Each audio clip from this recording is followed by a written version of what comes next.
ಮುಖ್ಯಮಂತ್ರಿ ಡಿ.ಕೆ. ಶಿವಕುಮಾರ್ ತಮ್ಮ ಬಹುಕಾಲದ ಕನಸನ್ನು ನನಸಾಗಿಸಿಕೊಂಡ ಮೇಲೆ ಶರವೇಗದ ಸರದಾರನಂತೆ ಒಂದಾದ ಮೇಲೆ ಒಂದರಂತೆ ತೀರ್ಮಾನಗಳನ್ನು ಕೈಗೊಳ್ಳುತ್ತಾ ಇದ್ದಾರೆ. ನಿಜ.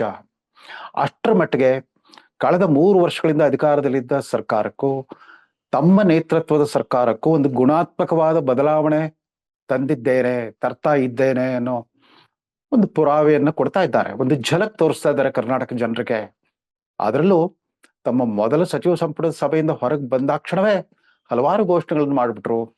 ವಿದ್ಯಾರ್ಥಿಗಳಿಗೆ ಉಚಿತ ಬಸ್ ಪಾಸ್ ವಿಸ್ತರಿಸೋದು, ಅಂದ್ರೆ ಗಂಡು ಮಕ್ಕಳಿಗೆ ಕೂಡ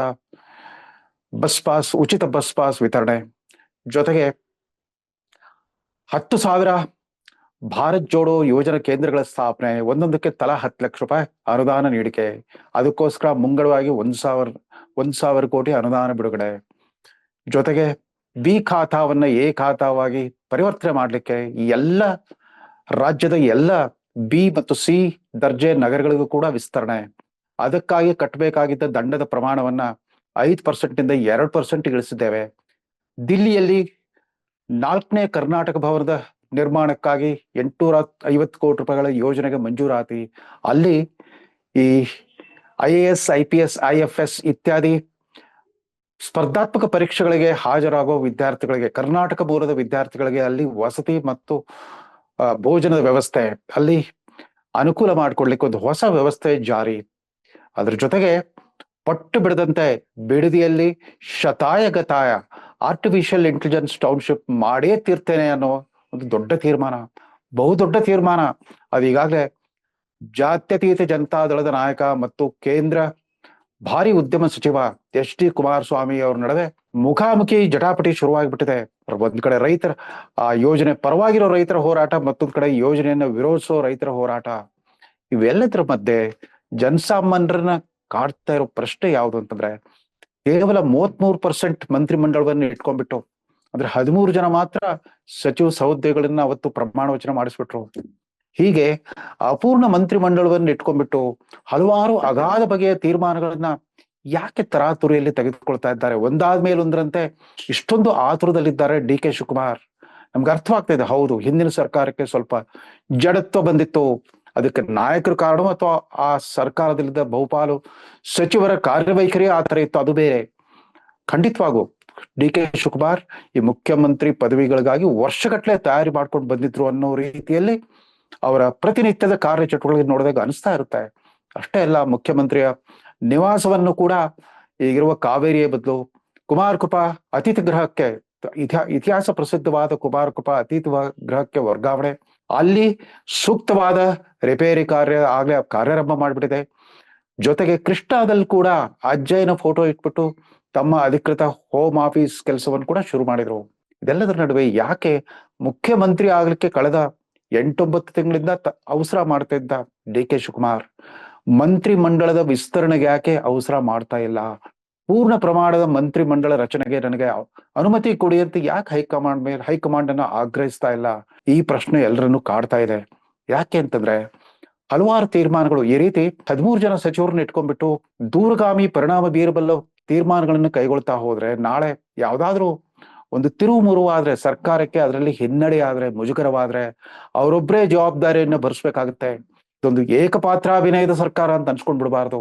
ಅಲ್ಲಿ ಸಾಮೂಹಿಕ ನಾಯಕತ್ವ ಇದೆ, ಸಾಮೂಹಿಕ ಸಂವಾದ, ಚರ್ಚೆ ಮತ್ತು ಸಾಮೂಹಿಕ ಅಭಿಪ್ರಾಯ ಸಂಗ್ರಹಣೆ ಮೂಲಕ ನೀತಿ ನಿರೂಪಣೆ ಆಗ್ತಾ ಇದೆ ಅನ್ನೋ ಒಂಥರದ ಆ ಬಿಂಬವನ್ನ ರೂಪಿಸ್ಬೇಕಾಗಿದೆ, ಜನಸಾಮಾನ್ಯರಿಗೆ ತಿಳಿಸ್ಬೇಕಾಗಿದೆ.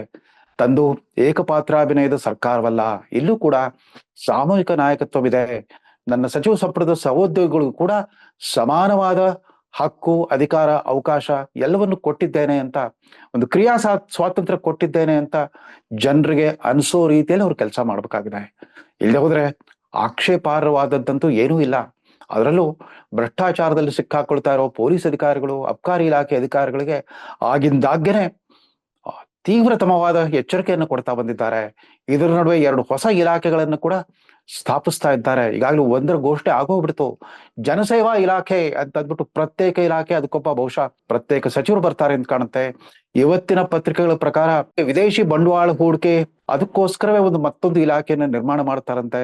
ಅದ್ರ ಜೊತೆಗೆ ಕೇಂದ್ರ ಸರ್ಕಾರ ಜೊತೆಗೆ ಇನ್ನು ಮುಂದೆ ಸೌಹಾರ್ದಯುತ ಸಂಬಂಧವನ್ನ ಸ್ಥಾಯಿಗೊಳಿಸಲಿಕ್ಕೆ ದಿಲ್ಲಿಯಲ್ಲಿರೋ ಕರ್ನಾಟಕ ಭವನದ ತಂಡವನ್ನ ಪುನರ್ರಚನೆ ಮಾಡ್ತಾರಂತೆ.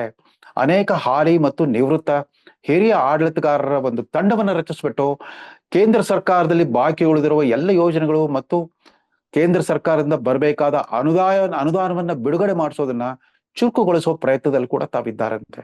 ಇದ್ದೀನಿ ಅಂತ ತೋರಿಸ್ಕೊಡ್ತಾ ಇದ್ದಾರೆ ಡಿ ಕೆ ಶಿವಕುಮಾರ್. ಆದ್ರೆ ಈ ರೀತಿ ಸೋಲೋ ಆಕ್ಟರ್ ತರ ಹಾಕೂಡುದು, ಆದಷ್ಟು ಜಾಗೃತಿಯಾಗಿ ಪೂರ್ಣ ಪ್ರಮಾಣದ ಮಂತ್ರಿಮಂಡಲ ರಚನೆ ಆಗ್ಲಿ. ಹಿಂದಿನ ಸರ್ಕಾರದಲ್ಲಿ ಅತ್ಯುತ್ತಮವಾಗಿ ಕೆಲಸ ಮಾಡಿದ ದಕ್ಷ ಆಡಳಿತಗಾರರು ಅನ್ಸ್ಕೊಂಡಿದ್ದ ಮತ್ತು ಬದ್ಧತೆಯುಳ್ಳ ಹಿರಿಯ ಸಚಿವರಿದ್ರು. ಅವ್ರನ್ನ ಯಾಕೆ ವೇಟಿಂಗ್ ಲಿಸ್ಟ್ ನಲ್ಲಿ ಇದ್ದೀರಿ? ಈ ಎಚ್ ಕೆ ಪಾಟೀಲ್, ಬಸವರಾಜ ರಾಯರೆಡ್ಡಿ, ಸಂತೋಷ್ ಲಾಡ್ ಮುಂತಾದವರೆಲ್ಲ ದೀರ್ಘಕಾಲ ವೇಟಿಂಗ್ ಲಿಸ್ಟ್ ನಲ್ಲಿರೋದು ಜನಕ್ಕೆ ಕಸಿವಿಸಿ ಆಗುತ್ತೆ. ನಿಮ್ಮ ಪಕ್ಷದ ಕಾರ್ಯಕರ್ತರಿಗೂ ಕೂಡ ಸಂಕಟವಾಗ್ತಾ ಇರುತ್ತೆ. ಅದ್ರ ಜೊತೆಗೆ ಅತೃಪ್ತ ಶಾಸಕರ ಸಂಖ್ಯೆ ಜಾಸ್ತಿ ಆದಷ್ಟು ತಮ್ಮ ದೈನಂದಿನ ಕಾರ್ಯವೈಖರಿಗೆ ಅಡ್ಡಿ ಆಗಬಹುದು. ತಮಗೆ ಮಾನಸಿಕವಾಗೂ ಮತ್ತು ಭಾವನಾತ್ಮಕವಾಗೂ ತುಂಬಾ ಕಿರಿಕಿರಿ ಉಂಟು ಮಾಡೋ ವಾತಾವರಣ ನಿರ್ಮಾಣವಾಗಬಹುದು.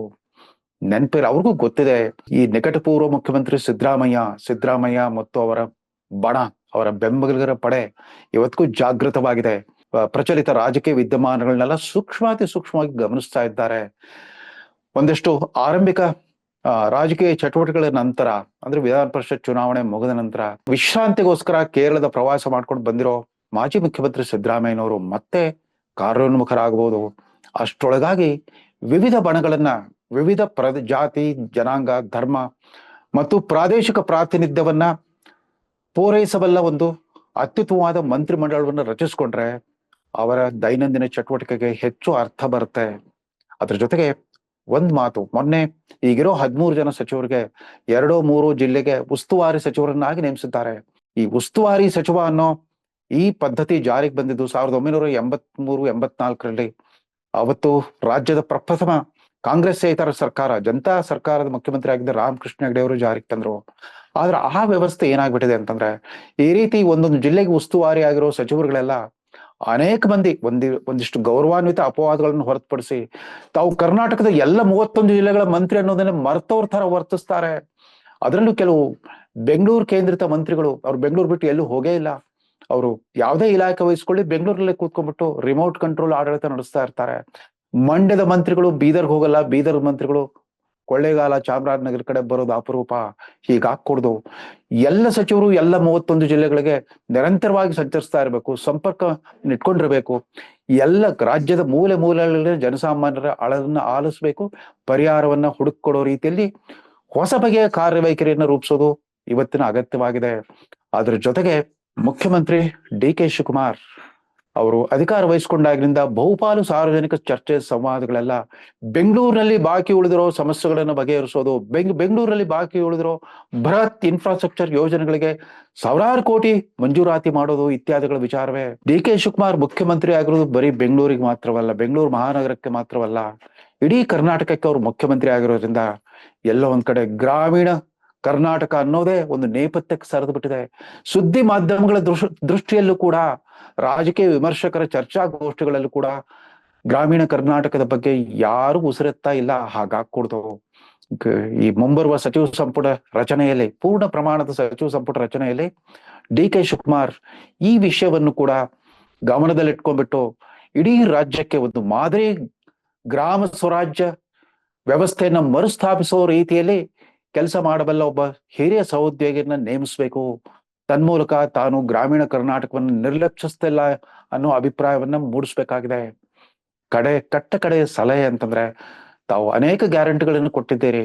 ಭ್ರಷ್ಟಾಚಾರ ಮುಕ್ತ ದಕ್ಷ ಆಡಳಿತದ ಒಂದು ಗ್ಯಾರಂಟಿಯನ್ನ ತಾವು ಮುಂಬರುವ 2 ವರ್ಷಗಳಲ್ಲಿ, ಬಾಕಿ ಉಳಿದಿರೋ 2 ವರ್ಷಗಳ ಅವಧಿಯಲ್ಲಿ ತಾವು ಸ್ವಲ್ಪ ಮಟ್ಟಿಗಾದ್ರೂ ಅನುಷ್ಠಾನ ಮಾಡೋದ್ರಲ್ಲಿ ಯಶಸ್ವಿ ಆದ್ರೆ ನಿಮ್ಮ ಮುಖ್ಯಮಂತ್ರಿ ಪದವಿ ಸಾರ್ಥಕವಾಗುತ್ತೆ.